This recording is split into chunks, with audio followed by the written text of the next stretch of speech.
लागू नहीं होगा। देखिए, बीपीएससी ने इसे पूरी तरीके से अफवाह बताया है।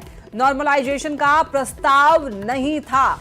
तो देखिए, लगातार चेयरमैन ने स्पष्ट किया है कि नॉर्मलाइजेशन लागू नहीं होने वाला है इस बार एग्जाम में, लेकिन अगले बार से एग्जाम में नॉर्मलाइजेशन लागू होगा।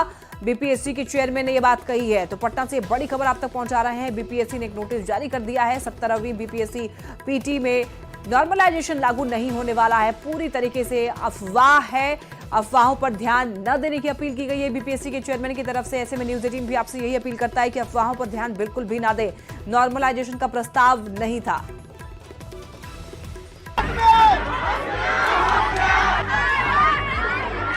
चांटे से वार और लाठी का प्रहार। कोई भाग रहा है तो कोई भागते भागते गिर रहा है। तस्वीरें बिहार की राजधानी पटना की हैं। 17वीं बीपीएससी परीक्षा में नॉर्मलाइजेशन का विरोध कर रहे छात्रों पर पुलिस ने लाठीचार्ज किया।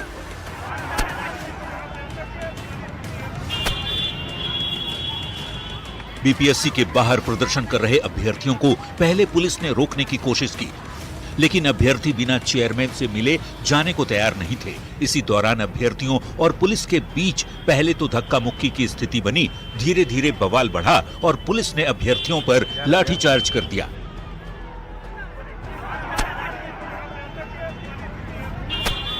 पुलिस ने दौड़ा दौड़ा कर अभ्यर्थियों पर लाठियां भांजी, जिससे कई अभ्यर्थी घायल हो गए।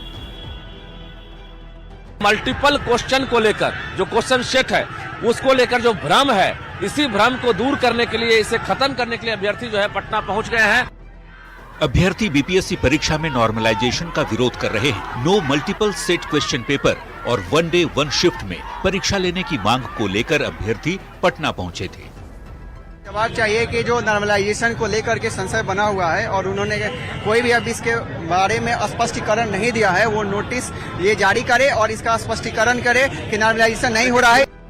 दरअसल 13 दिसंबर को 17वीं बीपीएससी की पीटी परीक्षा है। छात्रों के बीच इस बात की चर्चा है कि इस परीक्षा में नॉर्मलाइजेशन लागू किया जाएगा।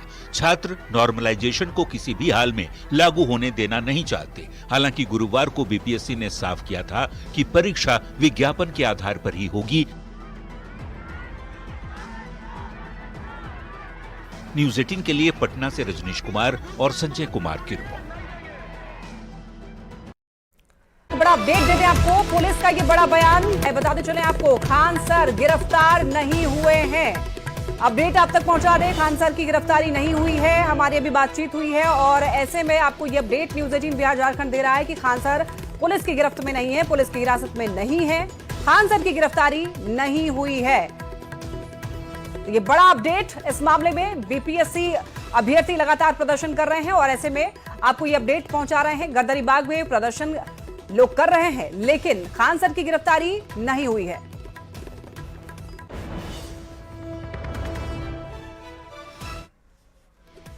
और ज्यादा अभी हमारे पास अपडेट आया कि खान सर की गिरफ्तारी नहीं हुई है, हिरासत में नहीं लिए गए हैं। तो फिलहाल वहां पर क्या स्थिति, खान सर कहां है फिलहाल? प्रसारित की गई पटना के एसएसपी राजीव मिश्रा के हवाले से उन्होंने कहा कि खान सर को, जो कोचिंग संचालक है, शिक्षक है, उनको न तो हिरासत में लिया गया है और न ही उन्हें गिरफ्तार किया गया है। ये बातें बेबुनियाद है। उन्होंने 2 शब्दों में इसका खंडन किया है। हालांकि एक गिरफ्तार किया गया है, ये बातें बेबुनियाद है। उन्होंने 2 शब्दों में इसका खंडन किया है। हालांकि एक बात तो तय है कि खान सर जो धरना स्थल है गर्दनीबाग, वहां से गर्दनीबाग थाने के अंदर गए थे और थाने के गेट को बंद किया गया था। तो इसका क्या मतलब निकाला जाए? भले ही एसएसपी अब बोल रहा हूं कि उन्हें हिरासत में नहीं लिया गया है और न ही उन्हें गिरफ्तार किया गया। उन्हें कई बार बोला गया कि आप जा सकते हैं, लेकिन वो संजय, इसी सवाल का जवाब चाहिए कि वो विजुअल फिर क्या है। पुलिस उनको पीसीआर वैन में बिठाकर आगे ले जाती हुई दिखाई दी उस वीडियो में, तो वो वीडियो क्या कहता है? चले जाएंगे, लेकिन जो तस्वीरें सामने आई थी उसमें वो पुलिस के संरक्षण में, पुलिस के साथ वो गर्दनीबाग थाने के अंदर गए थे। गर्दनीबाग थाने के गेट को बंद कर दिया गया था। अब पटना पुलिस जो है वो डिनाई कर रही है हिरासत और गिरफ्तारी से। जी चलिए, ठीक है, बहुत धन्यवाद आपका इन तमाम जानकारियों के लिए संजय। और रोशन से हम लोग बात कर रहे थे। रोशन, आपकी हमने बात सुन ली है कि आप लोग चाह रहे हैं कि वो जो मल्टीपल सेट क्वेश्चन है वो नहीं होना चाहिए और आप लोग चाह रहे हैं कि स्थिति स्पष्ट की जाए। और हमारे साथ और भी मेहमान जुड़े हुए हैं, बीजेपी के प्रवक्ता है, उनके पास जाएंगे। मनीष जी, देखिए, लगातार अभ्यर्थी प्रदर्शन कर रहे हैं, कंफ्यूजन कहीं ना कहीं है, कुछ तो लूप होल है जिसकी वजह से लगातार प्रदर्शन कर रहे हैं अभ्यर्थी, अपना इतना कीमती वक्त छोड़कर प्रदर्शन कर रहे हैं। तो क्यों आखिर बीपीएससी जो है वो स्थिति को स्पष्ट कर देता है, क्यों नहीं कर देते हैं? नहीं, देखिए, एक बात तो मैं जरूर कहना चाहूंगा पूरे पैनल को और पूरे आपके दर्शकों को कि बिहार में बड़ी मुश्किल से स्थिति संभाली गई है। बड़ी मशक्कत के बाद परीक्षा जो है, वह जो पेपर लीक के मामले आते थे, जिस तरह से बिहार बदनाम था, बीपीएससी ने बहुत मेहनत करी है इसके ऊपर। पिछले बार कई परीक्षाओं में यह देखा गया। मुझे लगता है कि यह जो इस प्रकार की जो प्रक्रिया आई है, एक बात तो हम सभी लोगों को समझना चाहिए कि बीपीएससी भी लगातार प्रयत्नशील है कि पेपर लीक से कहीं न कहीं बचे जाएं। एक बात। देखिए दूसरी बात, जो नॉर्मलाइजेशन की जो प्रक्रिया है, मनीष जी, लगातार चेयरमैन साहब जो हैं वो अपडेट दे रहे हैं कि नॉर्मलाइजेशन अगली बार से लागू होगा, अभी लागू नहीं है। तो आखिर पूरी तरीके से स्थिति स्पष्ट क्यों नहीं कर देते हैं? जो मांग है, अभ्यर्थी जो है, जो चाह रहे हैं वो बात बोल दीजिए या नोटिस जारी कर दीजिए। मैं उसी विषय पे आ रहा था। मैंने कहा कि कल ही, आज आंदोलन की तिथि थी, इसी वजह से कल ही बीपीएससी के चेयरमैन ने, उनका विजुअल्स आया, उन्होंने स्पष्ट रूप से कह दिया कि नॉर्मलाइजेशन लागू नहीं होगा। अब इसके बाद मुझे लगता है कुछ कहने को बचा नहीं था। लेकिन इसके बाद भी जो तिथि तय की गई थी छात्र नेताओं के द्वारा आंदोलन का, वो लोग आज आंदोलन किए, जबकि बीपीएससी के चेयरमैन अगर ऐसा कहते हैं तो यह काफी है। नोटिफिकेशन की बात आ रही है, यह एक लीगल प्रक्रिया है। अभी आपके छात्र नेता रोशन जी कह रहे थे कि एक फर्जी कुछ लीक हुआ था, तो उसका उन्होंने जो है क्लियरिफाई अपने वेबसाइट पर किया। देखिए, यह बीपीएससी का विशेषाधिकार है। हर चीजों पर आप बीपीएससी से सवाल नहीं कर सकते हैं। बीपीएससी ने कहा है कि नॉर्मलाइजेशन लागू नहीं होगा, नहीं होगा। दूसरी बात है, जब विज्ञापन दिया गया था, विज्ञापन में जो जिन शर्तों पर सारे छात्रों ने अपने फॉर्म फिलअप किए हैं, उन्हीं शर्तों के आधार पर यह परीक्षा ली जा रही है। तो बीच में इस प्रकार के विषय उठाना, जब 3 दिन 4 दिन बचे, 1 सप्ताह बचे हो परीक्षा में, तो मुझे लगता है कि यह कहां तक उचित है। नहीं, देखिए, इनका कहना यह है कि नॉर्मलाइजेशन की बात पहले तो नहीं थी और अब क्यों नॉर्मलाइजेशन जो है करने की बात सामने आ रही है। हालांकि चेयरमैन साहब कह रहे हैं कि नॉर्मलाइजेशन नहीं लागू होगा, लेकिन वो जो वहां पर जो पेंच फंस रहा है ना, उसको लेकर की स्थिति स्पष्ट चाह रहे हैं ये लोग कि वो मल्टीपल क्वेश्चन सेट पेपर की बात सामने आ रही है ना, तो वो चाह रहे हैं कि वहां पर अगर मल्टीपल सेट हो गए क्वेश्चन के, तो जाहिर बात है कि वहां पर एवरेज तरीके से ही उसका स्कोरिंग होगा।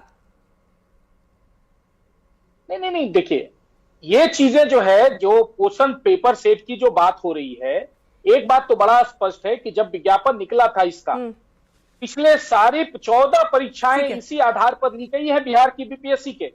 ये जो 70वीं परीक्षा हो रही है, यह भी उसी आधार पर ली गई है। ठीक है। विज्ञापन भी जब निकाले गए थे, उस समय भी इसी शर्त के आधार पर विज्ञापन निकाले गए थे। अब रही बात यह चीज की किस सेट से परीक्षा ली जाएगी बिहार में, मैंने कहा कि अब लौटूंगी आपके पास मनीष जी। आरजू खान भी हमारे साथ जुड़े हुए हैं। आरजू जी, क्या आपको लगता है कि नॉर्मलाइजेशन जो है वो धांधली का एक रास्ता है, बहुत आसान सा एक रास्ता? सबसे बड़ा सवाल है कि आप प्रदेश में किसके लिए बैठे हुए हैं या देश में किसके लिए? आप अपने गरीब बेरोजगार नौजवानों के लिए बैठे हैं। अगर वो बात उठाते हैं कि नॉर्मलाइजेशन नहीं होना चाहिए, तो बीपीएससी को स्पष्टीकरण देने में इतना टाइम क्यों लग गया? अगर स्पष्टीकरण दे दिए होते अगर बीपीएससी के चेयरमैन, तो ये आज नौबत नहीं आती। जिस तरीके से राजीव जी आए और उन्होंने सीरियस से एकदम खारिज कर दिया कि खान सर को नहीं किया गया अरेस्ट, लेकिन आपने वो स्टिंग ऑपरेशन भी दिखा दिया कि है या नहीं है। और इनकी मजबूरी है, सत्ता में बैठे हुए ये लगातार विरोध क्यों हो रहे हैं? बीपीएससी के पेपर लीक क्यों हो रहे हैं? आप 239 लोग जो हजारीबाग से पकड़े गए, आपने उन लोगों के लिए क्या किया? उसको आजीवन प्रतिबंध किया। 93,000 लोग जो है बीपीएससी का फॉर्म नहीं भर पाए हैं। छात्र के जो लीडर हैं वो कहते थे कि आप 2 से 3 दिन और दे दीजिए। आपने बीपीएससी के चेयरमैन ने उनकी बात को नहीं माना, तो यह असंतोष तो होगा ना। और दूसरी बात, आप प्राइवेट कोचिंग के शिक्षकों से बैठकर आप राय मशवरा कर रहे हैं, लेकिन आप सरकारी जो, लेकिन एक और बात, देखिए, अभ्यर्थी जो है वो लगातार मांग ये भी है उनकी कि कुछ दिनों का और उनको टाइम दिया जाए, कम से कम 1 दिन का, जिससे जो बचे हुए लोग हैं वो फॉर्म भर सके। लेकिन इससे पहले एक बार और डेट एक्सटेंड हो चुका है, एक्सटेंड होकर के ये लास्ट फॉर्म भरा है। आपकी जवाबदेही, मेरी जवाबदेही, सत्ता में बैठे हैं तो अपने प्रदेशवासियों के लिए ही है ना। अगर उनकी बात को मान लेते, ये स्पष्टीकरण कर देते कि नॉर्मलाइजेशन नहीं होगा, तो ये होता ही नहीं आंदोलन। और आप क्यों नहीं कर रहे थे स्पष्टीकरण? इसलिए कि आप उसी नॉर्मलाइजेशन पे लेके आते, एग्जाम हो जाता, छात्र जो है आंदोलन करते, कुछ भी करते, आपके ऊपर क्या फर्क पड़ता था। और दूसरा चीज, जब बिहार सरकार ने ये खंडन कर दिया कि जो है प्राइवेट कोचिंग जो है बीपीएससी पेपर लीक में, यूपीएससी पेपर लीक में या सीएचओ लीक में यही लोग संलिप्त है, उसके बाद भी बीपीएससी के चेयरमैन को क्या जरूरत पड़ी कि इन प्राइवेट लोगों के साथ बैठ के आप राय मशवरा कर रहे हैं, आप उनके साथ बिल्कुल ऐसे तमाम सवाल खड़े होते हैं। देखिए आरजू जी, रोशन जी हमारे साथ लगातार बने हुए हैं। अगर मान लीजिए कि अब तो 13 तारीख को पेपर है, अनाउंसमेंट हो चुका है, अब तो एडमिट कार्ड भी आ गया है और लगातार चेयरमैन साहब कह रहे हैं कि नॉर्मलाइजेशन जो है वो लागू नहीं होने वाला है। अब कुछ ही लगभग 5 से 6 दिन का समय है, तो अगर मान लीजिए आप लोगों की मांग जो है नहीं मानी जाती है, तो आगे आप लोग क्या सोच रहे हैं, क्या विकल्प है आपके पास? जी मैं स्पष्ट कर दूं कि नॉर्मलाइजेशन शब्द जो है ना, उसके पीछे का खेल एक अलग खेल है। ये जो 3 सेट वाला जो क्वेश्चन है ना, मेन डिमांड ये है, छात्र नेता दिलीप कुमार जी विभिन्न चैनलों के माध्यम से ये चीज स्पष्ट कर दिए हैं कि 3 सेट में जो प्रश्न वाली बात बीपीएससी के चेयरमैन नोटिफिकेशन में कहे हैं ना, वो विद्यार्थी को भी स्वीकार नहीं है। नॉर्मलाइजेशन और ये दोनों चीज ध्यान देने वाली बात है, सिर्फ नॉर्मलाइजेशन नहीं, ये तीनों चीज 3 सेट में जो प्रश्न पत्र होता है ना, ये स्वीकार नहीं है। यानी सभी अभ्यर्थी को 150 का 150 प्रश्न एक ये जो 3 सेट वाली बात है, इसको एक बार क्लियर कर दीजिए कि इसका भी एंड रिजल्ट क्या होगा? नॉर्मलाइजेशन ही तो होगा। देखिए मैम, जी मैम वही बता रहे हैं, अगर नॉर्मलाइजेशन नहीं भी होता है ना, तो 3 सेट में अगर प्रश्न रहेगा तो विभिन्न अभ्यर्थी को 3 यानी 150 क्वेश्चन अलग अलग प्रकार के रहेंगे, जिसके कारण से किसी अभ्यर्थी ठीक है। लेकिन आप देखिए एक आखिरी सवाल आपसे पूछना चाहते हैं रोशन जी, कि देखिए ये तो पहले से ही लिखा हुआ था उसमें नोटिस में, जब भी आप लोग फॉर्म भर रहे होंगे तो आप लोगों ने पढ़ा भी होगा, तो ऐसे में आप देखिए समय भी कम है, तो क्या ऐसा नहीं लगता है कि जो अभ्यर्थी वहां पर जाके अपना टाइम वेस्ट कर रहे हैं प्रदर्शन में, उनको प्रदर्शन छोड़ के पढ़ाई पर समय देना चाहिए जल्दी से? जी मैम, तो मैं आपको बता दूं कि बीपीएससी के द्वारा ये कहा गया था, सारी मीडिया में चला है कि जब प्राइवेट कोचिंग संस्थानों में जब ये खबर चला था, प्राइवेट कोचिंग संस्थानों के साथ मीटिंग हुई थी, तो उसके बाद जब खबर चला था, तो बाद में जब उसका विरोध हुआ, तो ये खबर भी चला है कि बीपीएससी मीटिंग करेगी 15 नवंबर को स्टूडेंट के यानी कि आप साफ तौर पर ये कहने का मतलब ये है कि चेयरमैन को स्थिति स्पष्ट करनी चाहिए, इस पर एक नोटिस जारी किया जाना चाहिए जिससे वो बताएं बीपीएससी की नॉर्मलाइजेशन लागू नहीं हो रहा है, तब आप लोग मानेंगे।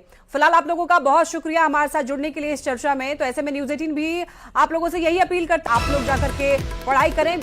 तो देखिए बीपीएससी ने नोटिस जारी किया है, पटना से बड़ी खबर, प्रदर्शन के बाद नोटिस जारी किया, ये बड़ी खबर आप तक पहुंचा रहे हैं। बताते चले आपको 17वीं बीपीएससी में नॉर्मलाइजेशन लागू नहीं होगा। बीपीएससी ने पूरी तरीके से इसे अफवाह बताया है, अफवाहों पर ध्यान नहीं देने की बात की जा रही है। नॉर्मलाइजेशन का प्रस्ताव नहीं था और चेयरमैन ने बार बार इस बात की स्पष्टीकरण उन्होंने दी है कि बीपीएससी इस बार पेपर में, इस बार एग्जाम में नॉर्मलाइजेशन लागू नहीं करने वाला है और अफवाहों पर ना ध्यान दे।